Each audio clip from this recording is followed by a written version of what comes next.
അതിൽ നബി ചെയ്തതല്ലേ? ബുഖാരിയിൽ നിന്ന് മറ്റൊരു ഹദീസ് നമ്മൾ ഉദ്ധരിക്കും, വിശദമായ ഹദീസ്. നബിയുടെ ശിഷ്യന്മാർ ഒരു രാജ്യത്തേക്ക് യാത്ര പോകും. ആ നാട്ടിലെത്തിയപ്പോൾ അവിടെ ആളുകൾക്ക് കൂട്ടത്തിൽ ബഹുമാനിക്കുന്ന നേതാവിന് വിഷം പറ്റുന്നു. ചെറുപ്പക്കാരുമ്മമാർ ശരിക്കും മനസ്സിലാക്കണം, ഇത് ഇവരിങ്ങനെ പറഞ്ഞു ഖുറാഫാത്ത് ഷിർക്ക് എന്നും പറഞ്ഞ് ചില ആളുകൾ അങ്ങോട്ട് അടിച്ചു പറഞ്ഞപ്പോ എന്തോ ഇല്ലാതെ ഇവരൊക്കെ ഇങ്ങനെ പറയോ, കാറ്റടിക്കാതെ ഇലയലങ്ങോ, അപ്പൊ എന്തോ തകരാറുണ്ടായിരിക്കാം എന്ന് മനസ്സിലാക്കി പറഞ്ഞ് ഒറിജിനൽ വിശ്വാസത്തിൽ നിന്ന് ആളുകളെ വ്യതിചലിപ്പിക്കാൻ തുടങ്ങിയിട്ടുണ്ട്. ബീബൽസിന്റെ തത്വം ഉണ്ടല്ലോ, ഒരു കളവ് 1000 പ്രാവശ്യം ആവർത്തിച്ചു പറഞ്ഞാൽ അത് സത്യമായി മാറുമെന്ന്. ഈ തത്വപ്രകാരം സ്വാഭാവികമായി ഞങ്ങളൊക്കെ നാട്ടിൽ പെണ്ണുങ്ങൾ എടുക്കുന്ന രീക്കുമത്ത, ഈ കുട്ടികൾ ചെറിയ മക്കൾ ഭക്ഷണം കഴിക്കൂല, മടിക്കും. അപ്പൊ ചെറിയ മക്കൾ ഭക്ഷണം കഴിക്കാൻ വേണ്ടി ഈ പെണ്ണുങ്ങൾ എടുക്കുന്ന രീക്കുമ്പത്തുണ്ട്. എന്താ അറിയോ, വായിൽ പതുക്കെ എങ്ങനെ മോനെ കൊണ്ടുപോയിട്ട് വരും, മോനെ പോത്താണ്ടി വരുന്നുണ്ട് വേഗം കഴിച്ചടാ, അപ്പം പേടിച്ചിട്ട് മോൻ വായ ഓർന്നു കൊടുക്കും. അങ്ങനെ ഒരു സാധനം അള്ളാന്റെ ഭൂമിയിലുണ്ടോ? പോത്താമ്പി എന്ന സാധനം. പക്ഷെ അത് ഈ ഉമ്മയെ ആ ഉമ്മയുടെ ഉമ്മ പേടിപ്പിച്ചതാ. അതങ്ങനെ ഉമ്മയും പേടിപ്പിക്കുന്നു. ഇപ്പൊ നമ്മളെ ഭാര്യ നമ്മളെ കുഞ്ഞിനെ പേടിപ്പിച്ചുകൊണ്ടിരിക്കുക, ആ കുഞ്ഞുമ്മയാകുമ്പോ അടുത്ത കുഞ്ഞിനെ പേടിപ്പിക്കും. അതങ്ങനെ ദൂരം തകർത്തി പോവാൻ. ഇതുപോലെ മക്കബറി പോയി ശിർക്കാണ് പോലും. ശിർക്കാ മരിച്ച ഉമ്മാക്ക് വേണ്ടിയിട്ട് എന്തെങ്കിലും ഭക്ഷണം പായസം ഉണ്ടാക്കി കൊടുത്താൽ അനാചാരമാണ് പോലും. അനാചാര, എന്റെ മരിച്ചുപോയ ഉമ്മാക്ക് വേണ്ടി ഒരു തേങ്ങ പോലും ഞാൻ കൊടുക്കൂല. നോക്കി നിങ്ങൾ, ഈ ഉമ്മ നനച്ചുണ്ടാക്കിയ തേങ്ങയിൽ നിന്ന് തെങ്ങിൽ നിന്ന് തേങ്ങ അരച്ചിട്ട് കൂട്ടുക, എന്നിട്ട് ആ തേങ്ങയുടെ ഒരൊറ്റ ഭാഗം പോലും സ്വതക്ക കൊടുക്കൂല, ഗുരുത്വമില്ല. അതേപോലെ തന്നെ പിശുക്കന്മാരായ ആളുകൾ, എന്നിട്ട് അതിന് ശിർക്ക്, അനാചാരം പേര് പറയാ. മൗലവിമാരും തന്നെ വീട്ടിൽ കയറിയിട്ട് ഭക്ഷണം കഴിച്ചു പോന്നാൽ പ്രാർത്ഥിക്കുകയോ അനാചാരമാണ്. അപ്പൊ പല്ല് കുച്ചിട്ട് ധൈര്യമായിട്ട് ഇങ്ങോട്ട് ഇറങ്ങാം, ഒന്ന് പേർക്കും കൂടിയും വേണ്ട, നന്ദി കേടും പര്യായം. നോക്കിക്കോ, ഇതിന് പേര് അനാചാരം. നോക്കിയില്ലേ നിങ്ങൾ? ഇതുപോലെ പറഞ്ഞപ്പോ സ്വഹാബാ കിറാം ആ നാട്ടിലെത്തിയപ്പോൾ ആളുകൾക്ക് കൂട്ടത്തിൽ ഒരാളെ പാമ്പ് കടിച്ചു. ബുഖാരിയാണ്, ഖുർആൻ കഴിഞ്ഞാൽ പ്രബല തെളിവാണ്. ഇപ്പൊ മൗലവിന്റെ പ്രസംഗങ്ങൾ കേട്ടു, ഒറ്റൊന്നും ഒരു ലൈഫില്ലാന്നാണ്. അപ്പൊ ബുഖാരിയിൽ ഉണ്ട് എന്ന് പറഞ്ഞാൽ ഇതാക്കാലത്ത് ഹദാമി ശ്രദ്ധിക്കുക, ഇന്നത് അംഗീകരിക്കുക, വേറെ മാർഗമില്ല. ആ ബുഖാരിയിൽ ഇല്ലേ എങ്കിലും ഇൻഷാ അല്ലാഹ് അതിൽ ഞാൻ ഉത്തരവാദിയാണ്. കേട്ടു നിൽക്കുന്ന കൂട്ടത്തിൽ എല്ലാവരും സുന്നികളാണെന്നൊന്നും എനിക്ക് അഭിപ്രായമല്ല. സുന്നികൾ തന്നെ ഉറച്ചതാണെന്നും എനിക്ക് അഭിപ്രായമല്ല. അങ്ങനെ വേണ്ടതും ഉറച്ച സുന്നികളുടെ പരിപാടിക്ക് വരണമെന്ന് എനിക്ക് ആഗ്രഹമില്ല. കാരണം അവരേതായാലും ഉറച്ചു പോയതാണ്. ഇത്ര ദൂരത്ത് ഇങ്ങോട്ട് വന്നതിന് ഇവ വണ്ടിന്റെ വാശി കൊടുക്കുമെങ്കിൽ എനിക്ക് ആഹൃത്തക്ക് എന്തെങ്കിലുമൊക്കെ ഒന്നും ഉണ്ടാവണ്ടേ. അതിന് 4 ആൾക്കെങ്കിലും മാറി ചിന്ത വരണം. അല്ലാഹു തആല അതിന് നമുക്ക് തൗഫീഖ് നൽകുമാറാകട്ടെ. അതുകൊണ്ടാണ് ഈ ഒരു ശൈലി ഞാൻ സ്വീകരിക്കണം. അല്ലെങ്കിൽ പേര് ചീടി നോക്കണം, എനിക്കാണ് പറഞ്ഞു പോയച്ചാൽ മതി. ചില ആൾക്കാർ പറയും പോലെ ചില രാഷ്ട്രീയ നേതാക്കളെ കണ്ടിട്ട് പ്രസംഗിക്കുമ്പോൾ അത് ഭാവിയിൽ നോക്കിയിട്ടൊന്നുമല്ലല്ലോ, ഇയാൾക്ക് ഉറപ്പാ ജയിക്കൂല. അപ്പൊ ഇയാളോട് പറയും, ഞാൻ ജയിച്ചാൽ കാടമ്പുഴക്ക് പാലം കെട്ടിത്തരാം. കാടമ്പുഴ പാലം കെട്ടാൻ പറ്റിയ ഒരു സ്ഥലത്തിന്റെ പേരല്ലേ? കാടാമ്പുഴക്ക് പാലം കെട്ടാം. കരുവാരക്കുണ്ടുകളൊക്കെ മണ്ണിട്ട് നിറച്ചു തരാം.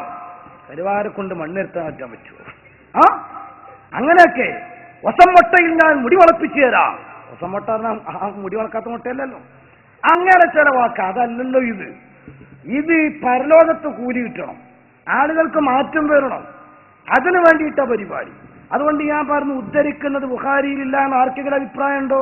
ഇൻഷാ അല്ലാഹ് വിശദമായിട്ട് ഹദീസ് ഞാൻ വായിച്ചു. ബുഖാരിയുടെ ഹദീസിൽ കാണുന്നത് ഖുർആൻ കഴിഞ്ഞ 2ാമത്തെ പ്രമാണം. സ്വഹാബത്തിന്റെ കൂട്ടത്തിൽ ഒരാളെ പാമ്പ് കടിച്ചപ്പോൾ, വിഷം തീണ്ടിയപ്പോൾ പല ട്രീറ്റ്മെന്റും നോക്കി, ഒന്നും ഫലിച്ചില്ല. അവസാനം അവരെന്തു ചെയ്തു? ഈ സ്വഹാബാ കിറാം ടെന്റ് അടിച്ച് താമസിക്കുമ്പോൾ അവരടുത്ത് വന്നു. ഇന്ന സയ്യിദനാ ഖദ് ലുദിഅ ഫസഅയ്നാ ലഹു ബികുല്ലി ശൈഇൻ സഅയ്നാ. ഞങ്ങളുടെ കൂട്ടത്തിലെ ലീഡറെ, വാർഡ് മെമ്പറെ പാമ്പ് കടിച്ചു. ട്രീറ്റ്മെന്റ് പരമാവധി കൊടുത്തു. പരിയാരം മെഡിക്കൽ കോളേജിൽ അടക്കം കൊണ്ടുപോയി, പരിഹാരം കണ്ടില്ല. ഇനി എന്താ നിങ്ങളടുത്ത് വല്ല ചികിത്സയുണ്ടോന്ന് അറിയാനപ്പോൾ ഞങ്ങൾ വന്നത്. ലാസ്റ്റ് കാല ബാലുഹും, ഒരു കൂട്ടം സ്വഹാബത്തിന്റെ കൂട്ടത്തിൽ നിന്ന് ഒരാൾ എഴുന്നേറ്റു വന്നു. അങ്ങനെ എല്ലാവരും കൂടെ പറഞ്ഞ ബഹളായി പോവും. ഒരാൾ പറയണം. അയാൾ പറഞ്ഞു, ഞാൻ എന്റെ അടുത്തുണ്ട് ചികിത്സ, വിഷം ഇറക്കാൻ. എന്താണ് ചികിത്സ? വല്ലാഹി ഇന്നീല റാഖിൻ, ഞാൻ റസൂലുള്ളാഹിന്റെ ശിഷ്യനാ, സ്വഹാബിയാണ്, ഞാൻ മന്ത്രിച്ചു തരാം. അല്ലോ, വിഷം ഇറക്കാൻ മന്ത്രിക്ക് ഈ ചികിത്സയൊക്കെ ഫലപ്പെടാതെ. പക്ഷെ ഇവരാണെങ്കിൽ എല്ലാ ചികിത്സയും നടത്തി പരാജയപ്പെട്ടതാണ്. ഇനി മന്ത്രമെങ്കിൽ മന്ത്രം, അതെങ്കിൽ അത് ചെയ്യും. അങ്ങനെയാണല്ലോ നമ്മുടെ മുജാഹിദ് പ്രസ്ഥാനം കുടുങ്ങിയിട്ട് ജിന്നെങ്കിൽ ജിന്ന് വരട്ടെ 2 പ്ലേറ്റുകളാ. അപ്പൊ അങ്ങനെയാണല്ലോ അല്ലെ, ലാസ്റ്റ് അവിടെ എത്തിയിട്ടുണ്ട്. അപ്പോ മന്ത്രമെങ്കിൽ മന്ത്രം മന്ത്രിക്കണം.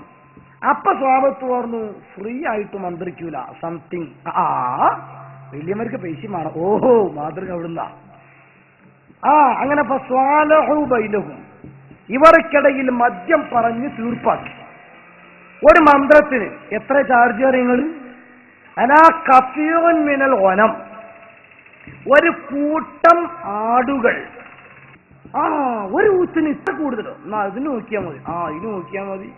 ഊതും പോലെ ഊതണം, അപ്പോഴേ വിഷാട് ഇറങ്ങുള്ളൂ.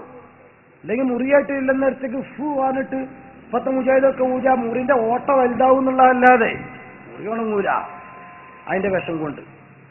ഇവിടെ സ്വാപത്ത് ചെന്നു മന്ത്രിച്ചു ഊതിക്കഴിഞ്ഞപ്പോൾ കാന്നമാനുഷിത്തമിൻ ഇഖാലിൻ, കെട്ടഴിച്ചു വിട്ടതുപോലെ അത്ഭുതകരമായിട്ട് രോഗി സുഖം പ്രാപിച്ചു. കൂലി ചോദിച്ചു. ഒരു കൂട്ടം ആടുകളെ കെട്ടി. ഞാൻ ചുരുക്കി പറയാ, വലിയ ഹദീസാണ്. തഞ്ചിലേക്ക് എത്തി. കഴിക്കാൻ സമയത്ത് ഒരു ചർച്ച, ഇത് കഴിക്കാൻ കൊള്ളാവോ? മന്ത്രിച്ചൂതിയതിന്റെ കൂലിയല്ലേ, ചോദിച്ചു വാങ്ങിയതുവരെ വിശപ്പുണ്ടെങ്കിലും കഴിക്കാൻ പറ്റുമോ? കാരണം സ്വഹാബത്ത് എന്ന് പറഞ്ഞാൽ കിട്ടുന്നതൊക്കെ കഴിക്കുന്നവരല്ല.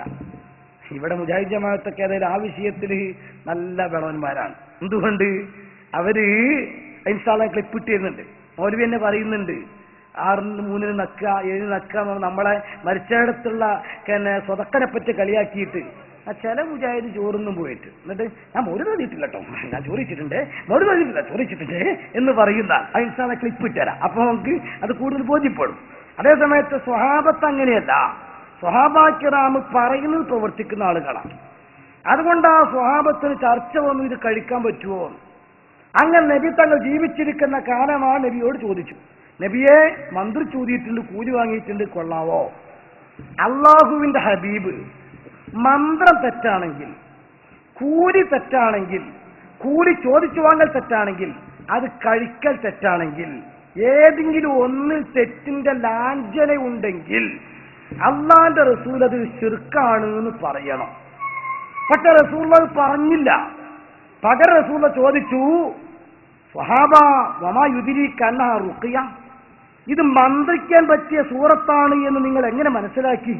അസബുത്തും ചെയ്തത് കറക്റ്റാ.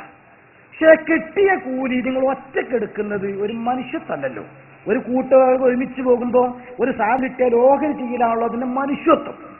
അതുകൊണ്ട് പക്കത്തസിവു, നിങ്ങളത് വിഹിതിക്കണം. പതിനെപ്പോലെ മാഹുംബി സുഹിമിൻ, ഒരോഹരി എനിക്കും താ. കാരണം ഉസ്താദ് ഞാനാ, ഉദിരിസ് ഞാനാണ്, ഇതിന്റെ അസ്ലി ബേസ് ഞാനാണ്, ഓരോഹരി എനിക്കും താ. അങ്ങനെ റസൂലുള്ളാഹി തങ്ങളും കൂടെ ഓഹരി ചോദിച്ചു. അവ ഷിർക്ക് പോയിട്ട് ഷിർക്കിന്റെ ലാഞ്ചന, എന്തോ ഒരു പാൽപ്പൊടിന്റെ പരസ്യം ഉണ്ടല്ലോ, പൊടി പോലുമില്ല കണ്ടുപിടിക്കാൻ. ഇതേപോലെ ഷിർക്കിന്റെ ലാഞ്ചന പോലുമില്ല കണ്ടുപിടിക്കാൻ. എന്താ ശരി, അതുകൊണ്ടല്ലേ മന്ത്രി ചോദിയത്. ആ പാരമ്പര്യം സ്വഹാബത്ത് ഇസ്ലാം കൊണ്ടുവന്ന കേരളത്തിൽ ബഹുമാനപ്പെട്ട ഇന്ത്യ രാജ്യത്തെ ആദ്യത്തെ പള്ളി, the first mosque of India, അതാണ് ചേരമാൻ പള്ളി. ആ ചേരമാൻ പള്ളിയിൽ നിന്ന് ബഹുമാനപ്പെട്ട സ്വഹാബ കിറാം അവരുണ്ടാക്കിയ വിശുദ്ധ ഇസ്ലാം, ആ വിശുദ്ധ ഇസ്ലാമിലൂടെ അവർ കാണിച്ചു തന്ന മന്ത്രം, അതിന് അർഹതപ്പെട്ട മുസ്ലിം ആത്മീയ നേതാക്കന്മാർ അന്ന് മുതൽ കേരളത്തിൽ ചെയ്തു വന്നു. ഏതുവരെ? മുജാഹിദ് പ്രസ്ഥാനം കേരളത്തിൽ വരുന്നത് വരെ. കേരളത്തിൽ മുജാഹിദ് വന്നതോടുകൂടെയാണ് സത്യത്തിൽ മന്ത്രത്തിനെ തെറ്റാക്കാൻ തുടങ്ങിയത്. അത് ഇനി പറയേണ്ടത് ഖുർആൻ നോക്കിയല്ല, മുജാഹിദ് വന്നതോടുകൂടിയാണ് മന്ത്രം തെറ്റായത് എന്ന് അവരെ കൊണ്ട് പറയാം. അതങ്ങി അവർ